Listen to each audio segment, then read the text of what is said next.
It's a combination of spiders and burn. Like, spiders just have, like, over-the-top conditions like crazy, because you just have all these draw tools into direct face damage. And that's really, really hard to deal with.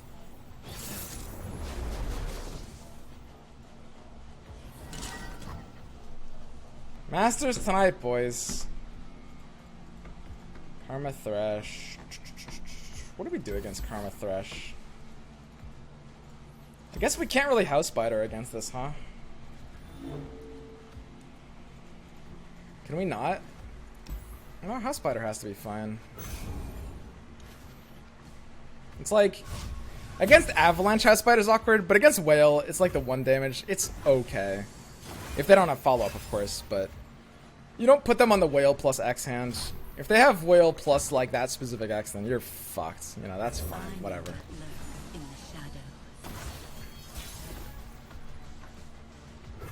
Swap House Spider for another Poro. Honestly, you might be right. House Spider actually blows. It is literally just no Poro. So, if we're playing around Whale, we want a Horror instead of House Spider. We'll open with Precious Pet, remain flexible, and see what he plays. And if he passes, we'll play Horror instead of the House Spider, I think. There's a lot of bad hands that would have to take an action here. Like, some super bad hands might, like, for example, Grasp Elise right now. And that would just give us more flexibility. Usually that would be an extreme hand. So I can deny his blocker by doing this. The fact that he palmed my Precious Pet basically says he wants the palm to go off. And if I were to Fervor, I expect he'll have a Vile Feast in response. That's like part of the reason you palm the pet. I can't Fervor this early. But the nice thing about that is it does give me what I need, which is now I House Spider because he's tapped on turn. Was that better? I guess he can't really block this. Actually, maybe it was Horror after all. Because he could still be on like that Vile Feast stand, right? Interesting. Okay. I mean, we threatened the Elise flip, which is nice. I mean, I was going to attack here. That's interesting. He was afraid of me just passing and flipping Elise. I honestly would have just attacked. I don't know. Flipping Elise in this matchup doesn't really do anything. Flipping Elise is great against like things that have like, you know, board presence, but Spooky Karma just being super spell based. Flipping Elise doesn't really mean that much. I just want to make sure I'm getting my attacks in and forcing his blocker to trade for Elise instead of my other things. I'm perfectly happy developing in with like House Spider Skitter on 5, and that's likely what's going to happen. He's also, I mean, he hasn't said he doesn't have Whale yet, but I do have to floor Whale value to a point, I think. So I should open with Horror here. We also want to play around the box. A lot more people are running the box these days. So it's like, making sure we play a card per turn is nice. Doesn't Flip to at least give you Challenger and Fearsome units? Yeah, but if the opponent doesn't play units, we don't care about Challenger or Fearsome. Like, he's just playing full reactive spell strategies, in which case I'm just going face, right? Challenger and Fearsome doesn't do extra damage. It only helps my ability to control the opponent's board. Or ignore their board. So at 1 mana, he can't really do anything here. And we're always developing into the attack. We're kind of always going to Skitterer first. If he takes an attack, I could do a block. Yeah, this looks good. So we want to open with Skitterer. It looks like it's Skitterer double Looker. If he doesn't press Whale, if he taps under and doesn't press Whale, he's dead. And if he presses, and he can't really press Whale right now, but this is just a nut Skitterer. He's just kind of trapped. Like, his best option is to pass, and then, I mean, I would take an attack because I have to play around Whale, and then the Whale would get forced, and then, you know, he'd still save some life, but he'd still kind of die later. Because the Stygian Onlookers, he would need second Whale, basically, to beat that. And I don't think he has a Whale hands. I think he would play a little differently. Yeah, he could have a Whale hand. He could. So we're dealing 7. We're dealing a lot of damage here. And if he grasps or Whales, we get the Fervor. So his option is either Grasp or Whale. That's why he passed. I think it could be Whale. I I suspect it might not be Whale, but here's the thing. We don't need to play Onlooker, because if it's not Whale, it's Grasp. And if it's Grasp, then we have the Fervor counter to it. So we're kind of good either way. If we didn't have Fervor, I might make the call that we have to play assuming he doesn't have Whale, and just turn the game into Go Fish. That's the thing about, like, the game. You always have the opportunity to turn it into Go Fish, right? That's always something you can do, and you have the choice. And if you're behind, or if you need to turn it into Go Fish, it can be better to do that. Okay. So he's taking a lot of damage here. We have an opportunity to Fervor for just like pure face damage without reactability, which is, I think, pretty free. I think we just kind of have to do it now. Right? Just makes sense. There's an argument to hit the Awakener instead, but I think just going face is better. Save for Grasp. Yeah, saving it for Grasp is kind of nice. We do have a lot of pressure. It's actually close. It actually is close. I think I'm you guys are actually right. I shouldn't play it now. It's bad to play it now. It is. Especially because we just want to play the mana on this anyway. If he has the double whale hand, then our deck kind of can't win against this, and that's fine.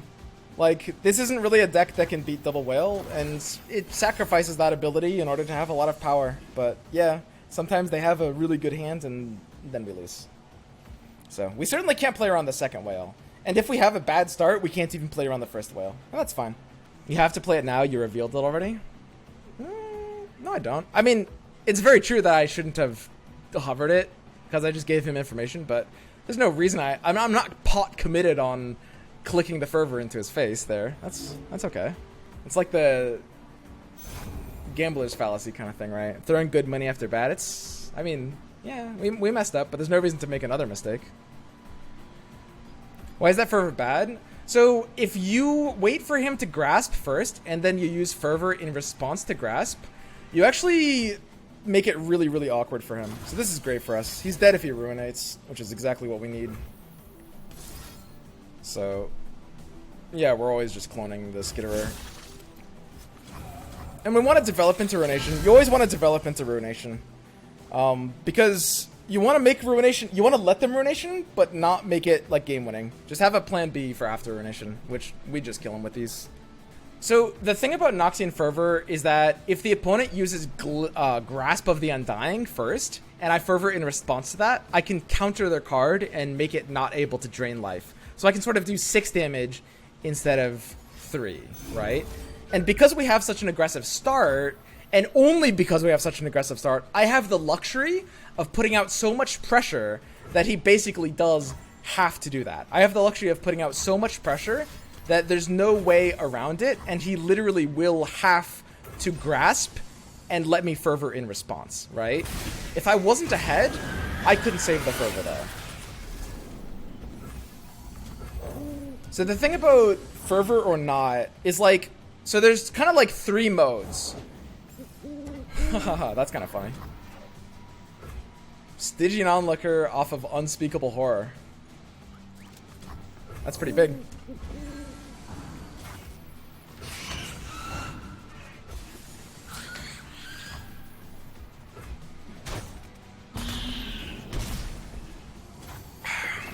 So, we're still probably favored just because he has 2, which means he can't heal, and our top decks help, but we were on a top deck there, because we no longer had that pressure, which means he doesn't have to Grasp proactively, right? Because the pressure got, you know, relieved, that means he can Grasp reactively. And in the, like, he's holding Grasp in hand, I'm holding Fervor in hands. And whoever has to do it, whoever has to blink first is at a really big disadvantage, basically. So if I Decimate here, he basically has the ability to Grasp. If he's got Grasp plus a heal, he's still dead. So the fact that we beat that hand means we move in now. If it's Grasp plus Vial or Grasp plus the other thing, we're still good to win this. So now, that's actually quite interesting. Because now we can take the Fervor while he's like tapped out from Grasp. And then he can only win with like a 2 damage ping, which I think is kind of hard for him to have. Double Deny? Yeah, he could have Double Deny. The only downside of like using Fervor now is basically Grasp. If he like has Deny here into Grasp or like Vial, I think I'm probably better waiting on the Fervor. The open attack will force something out of him. The only problem is, like, if I Fervor now, I'm deleting Grasp. Whereas, like, if I open attack and he Vials, and then I Fervor, and then he Grasps, then I kind of lose. Wow, this is a close call, man. This is a really, really, really close call. It might be best to just do it here.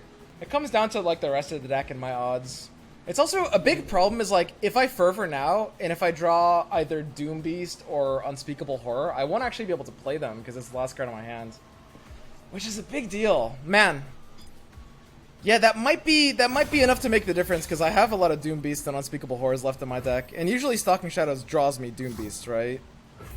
So it's like even more copies of Doom Beasts. And I really want Doom Beast activators. But no, the Stalking Shadows argument doesn't make sense because Doom Beast is there either way, right? Like the Nightfall trigger happens either way there. That's true. So there's no reason to take an open attack. I should just open with a Doom Beast.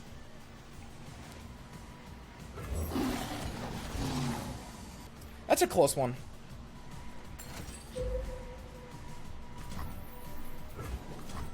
Oh yeah, I'm not touching that. Not a chance. All you, dude. I'll allow it. I'm saving my Fervor. I have to save my Fervor. Because the thing is, Fervor doesn't just counter Grasp, it also counters stuff like Whale. Like, imagine if he has Whale, I need him to press the button first so that mine activates first and kills him before he can heal. It's any healing that I need to be reactive with Fervor. Sniper? Sathlopha's not a sniper, he's a friend of mine. He's a good player. Like, we're both, like, doing hand reads here. These kinds of matchups are always very interesting. He knows 100% what my card is. He knows my card is Fervor. Even if I hadn't hovered it, he would know it's Fervor. So the question is, does he actually have the double Grasp hand? I can't play around it. Unfortunately, so yeah. The double Grasp hand here is good. We couldn't have played around it. We did the most we could have. We did the absolute most we could have.